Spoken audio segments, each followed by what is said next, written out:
গতকাল একটা আমরা দুর্দান্ত কিছু সাক্ষী থাকলাম, সেটা হচ্ছে বৈভব সূর্যবংশীর 100।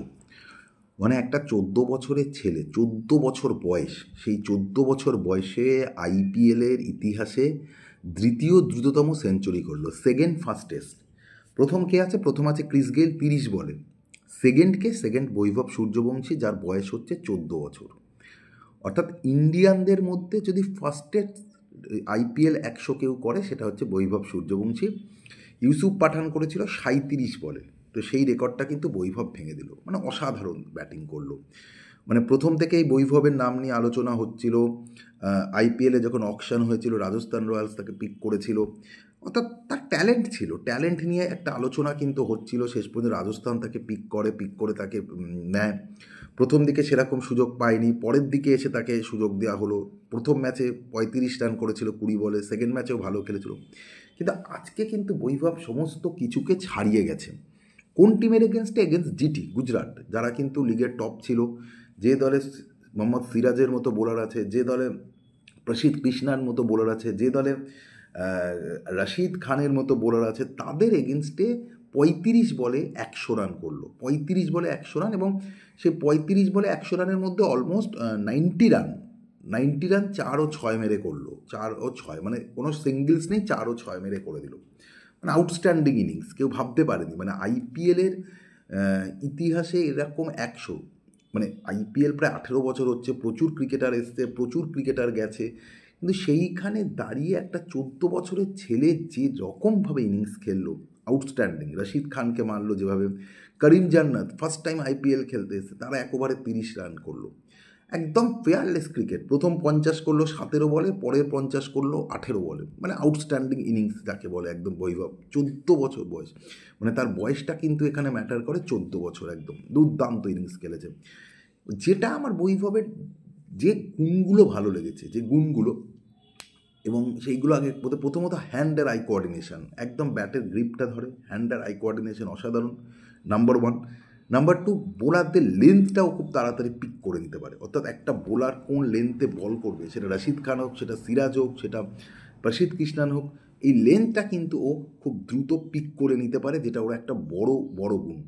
এবং 3 নম্বর, ফুল ফেজে খেলে। অর্থাৎ আমার এরিয়ায় বল আসুক বা না আসুক, আমি শট খেলবো ফুল ফেজে। মানে অনেক শট দেখো মেরেছে যেগুলো হয়তো ক্যাচ হয়ে যেতে পারে, কিন্তু এত ফুল ফেজেও ব্যাট চালিয়েছে কনফিডেন্টলি, যে আমি মারবো একদম ফুল ফেজে, যে বল বেরিয়ে গেছে। So this is the outstanding batting একটা 14 বছরের ছেলে। মনে রাখতে হবে, রাজস্থান একদম বটমে ছিল, গুজরাট 210 রানের মতো একটা রান করে দিয়েছে সেইখানে দাঁড়িয়ে। এবং আমার কাছে না, মানে এবার আইপিএলে সবচেয়ে ভালো দেখতে লাগছে দুটো দলের ওপেনিংয়ে। এক, সেটা হচ্ছে রাজস্থান, যেখানে জয়সওয়াল এবং সূর্যবংশী, এই দুজন ওপেনার, দুজন আউটস্ট্যান্ডিং ব্যাট করছে। আর একটা পাঞ্জাবে পপশরণ এবং প্রিয়া সারর, তারা একদম ফিয়ারলেস ক্রিকেট খেলছে। গতকালও দেখো, এবং 3টে ম্যাচে জয়সওয়াল ও রঘুবংশী ওপেন করলো। একটা ম্যাচে তারা 82, একটা ম্যাচে 52, এবং কালকে more than 160 opening partnership. Outstanding দুটো ইয়ং ছেলে, দুজনেই ভারতীয় ক্রিকেটের ফিউচার। সূর্যবংশী দুর্দান্ত ব্যাট করেছে, এবং যেভাবে বল লেন্থ পিক করেছে, অর্থাৎ একটা বোলার বল করার সঙ্গে সঙ্গেই তার লেন্থটাও যেভাবে পিক করে নিচ্ছে, সেটা কিন্তু আউটস্ট্যান্ডিং ব্যাটিং, একদম ফিয়ারলেস ক্রিকেট খেলে গেছে। তো নিঃসন্দেহে ক্রিকেটারের ভবিষ্যৎ খুব উজ্জ্বল। রাহুল দ্রাবিড়ের মতো কোচকে পেয়েছে, এটা গেল পজিটিভ দিক। নেগেটিভ দিক দেখো, সূর্যবংশীর মাত্র 14 বছর বয়স, যদিও তার বয়স নিয়ে একটা বিতর্ক রয়েছে, বাট সেটা আমি যাচ্ছি না। 14 বছর বয়স, লম্বা পথ কিন্তু এখনও তার সামনে পড়ে রয়েছে, লম্বা পথ পড়ে রয়েছে। মানে এখনই তো সে ভারতীয় দলে আসবে না, তাকে ডোমেস্টিক লেভেল খেলতে হবে, অনেক কিছু ক্রিকেট খেলতে হবে, খেলে তারপর ভারতীয় ক্রিকেটে আসবে। তাকে কিন্তু এই যে সাকসেস, এই সাকসেসটাকে ধরে রাখতে হবে। ওই যে রজার ফেডেরার একটা কথা বলেছিল না, যে 1 নম্বরে ওঠা কঠিন, সেটা ধরে রাখা আরও কঠিন। এবার কিন্তু সূর্যবংশীকে নিয়ে আলোচনা হবে, মিডিয়ার সার্চলাইট হবে। দেখো, এতদিন সূর্যবংশীকে নিয়ে আলোচনা হয়েছে, ট্যালেন্টেড ক্রিকেটার, 14 বছর বয়স, আইপিএলে অকশান পেয়েছে, এই সমস্ত বিষয় নিয়ে আলোচনা হয়েছে। কিন্তু যেহেতু এবার একটা, মানে আইপিএলের মতো জায়গায় যেখানে সবার নজর থাকে, মিডিয়ার নজর, এত দর্শক, রান করেছে, সেঞ্চুরি করেছে, এবার কিন্তু ওকে নিয়ে আলোচনা হবে। অপোনেন্ট ওকে নিয়ে অনেক প্র্যাকটিস করবে, ওর উইকনেসগুলোকে বার করার চেষ্টা করবে, অনেক কিছু আসার চেষ্টা করবে। সেই জায়গায় কিন্তু নিজেকে ধরে রাখতে হবে। মানে অনেক ক্রিকেটার আমরা দেখেছি যে খুব ভালো স্টার্ট করে হারিয়ে গেছে। মানে আমাদের কাছে সবচেয়ে বড় উদাহরণ ছিল পৃথ্বী শহ।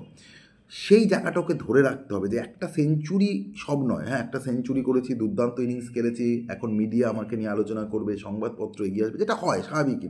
আইপিএলের মতো মঞ্চে মাত্র 14 বছরে এরকম ইন্ডিয়ান ফাস্টেস্ট 100 করেছে, এটাগুলো হবে।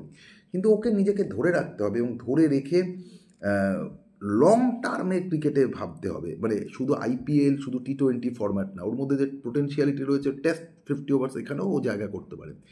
সেই জায়গাগুলোকে ভাবতে হবে, ওর খামতিগুলোকে ভাবতে হবে।